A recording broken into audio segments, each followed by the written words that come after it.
कि हम लोग उत्तर प्रदेश में समाजवादी पार्टी के साथ गठबंधन करके चुनाव लड़ेंगे और समाजवादी पार्टी के साथ गठबंधन करके जब चुनाव लड़ेंगे तो नीतीश कुमार जी बिहार उत्तर प्रदेश में चुनाव प्रचार में अखिलेश जी के साथ रैलियां करें। तो ये अफवाह आप खारिज कर रहे हैं ना कि नीतीश अरे आप खारिज करिए कि जो अफवाह आप फैलाइए, ये आप तय करिए। तो हमने अभी आपको जो बात है वो बताइए। एकाध सीट लड़ेंगे यहाँ पे, एकाध सीट पे निशान है, एकाध सीट लड़ेंगे यहाँ से।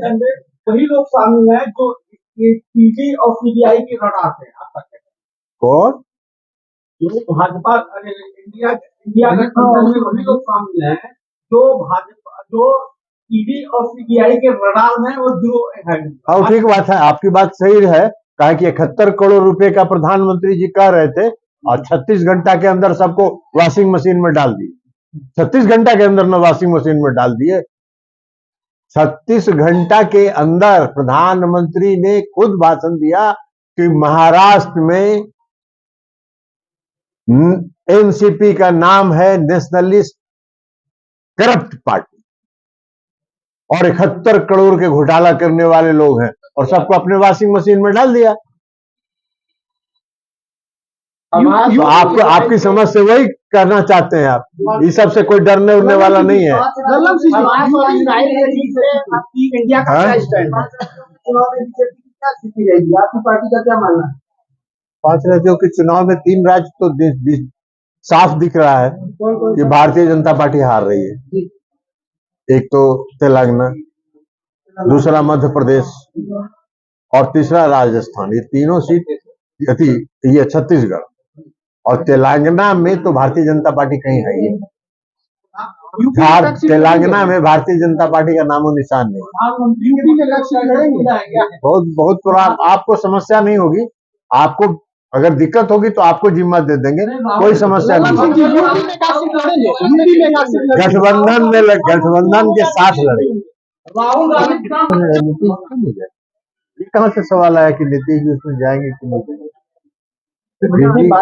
नीतीश जी इंडिया गठबंधन के सभी बैठक में जाते रहे, कुछ हो ही जाएगी। बात ये एक कंफ्यूजन की बात हो रही है कि इसमें शायद नाराजगी है इसमें जेडीयू और अन्य दलों में, तो लग रहा है कि कुछ नाराजगी किसने कहा? ये कंफ्यूजन तो कहीं से नहीं है। ये आपके दिमाग में हो सकता है कंफ्यूजन, हम लोग के दिमाग में कहीं कोई कंफ्यूजन नहीं। नीतीश जी इसके सूत्रधार है,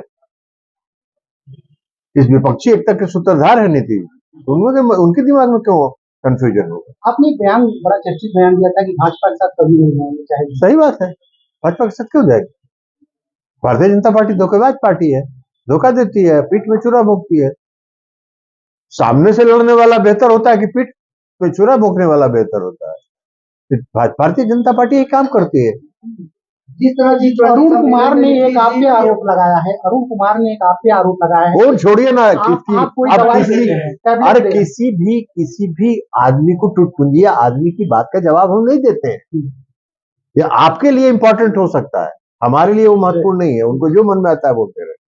G20 सम्मेलन में जिस तरह से नीतीश जी पीएम से समय लेकर बात की, उससे अन्य इंडिया के। किसने कहा आपको कि नीतीश जी ने पीएम से समय लिया? आपको किसने कहा कि नीतीश जी ने पीएम से समय लिया था? नीतीश कुमार G20 सम्मेलन। फिर आप अपनी बात को आप अपनी बात पर उनके साथ आप अपनी आप अपनी अरे भाई आप अपने बात पर कायम रहिए।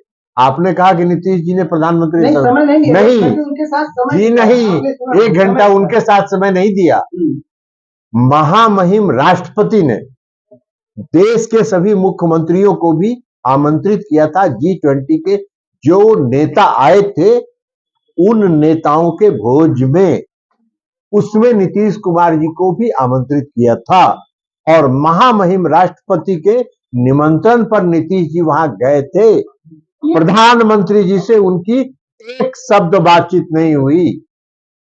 आपको हो सकता है आप वहां हो तो आपको मालूम होगा कि 1 घंटा बातचीत हुई। अगर मैं कहूं कि मैं गवर्नमेंट सर्वेंट हूं तो क्या गवर्नमेंट सर्वेंट नहीं है? वो गवर्नमेंट सर्वेंट नहीं है क्या गलत कहा मैंने? और फिर उन्हें तो ये कहना चाहिए था, ये बताना चाहिए था कि आखिरकार लोक नायक जयप्रकाश जी के नाम पर जो म्यूजियम बना है उस म्यूजियम पे ताला किसने लगवाया? कभी उत्तर प्रदेश में किसी सरकार ने ऐसा नहीं किया होगा कि किसी महापुरुष के कार्यक्रम में अगर कोई शामिल होना चाहता है तो उस शामिल नहीं होने दिया जाए। ताला लगा दिया, न जाने कहां से सड़ी गली और बिल्कुल थर्ड क्लास टीन लगा दी, पुलिस लगा दी, अधिकारी बुला लिए कि आप माल्यार्पण न कर पाए। ये कौन से संविधान में है? ये किस सरकार ने करना है? क्या सरकार इस बारे में बताएगी कुछ? और फिर छापा मारने वाले, किसी अस्पताल में गरीब का इलाज नहीं हो पा रहा। आप पीएससी, सीएससी, जिला अस्पताल, मेडिकल कॉलेज चले जाएं, किसी गरीब का इलाज नहीं हो पा रहा है, न दवाई मिल रही है। आप हम लोग राजधानी में रहते हैं, किसी अस्पताल में चले जाओ आप, अगर वहां पर दवाई मिल रही हो तो बता दें आप, इलाज हो रहा हो तो बता दें आप। और ये सरकार कह रही कि हम $1 ट्रिलियन की इकोनॉमी बनाएंगे, जो डेंगू जैसी बीमारी से गरीब को ना बचा पाए। डेंगू की बीमारी से गरीब को नहीं बचा पा रहे। आप पता करिए उत्तर प्रदेश में किस तरीके से लोगों की जान जा रही है। वो मैं तस्वीरें नहीं दिखाना चाहता हूं, वो किस हालत में है इनका स्वास्थ्य विभाग की हालत क्या है।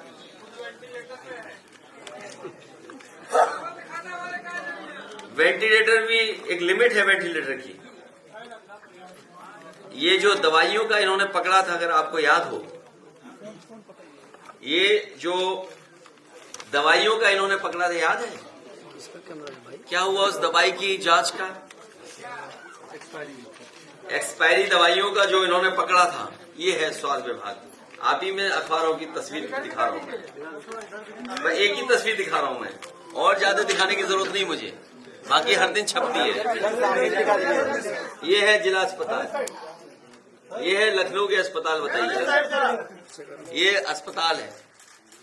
और जितने मेडिकल कॉलेज बनाए हैं, मैंने सदन में भी पूछा था कि किसी भी मेडिकल कॉलेज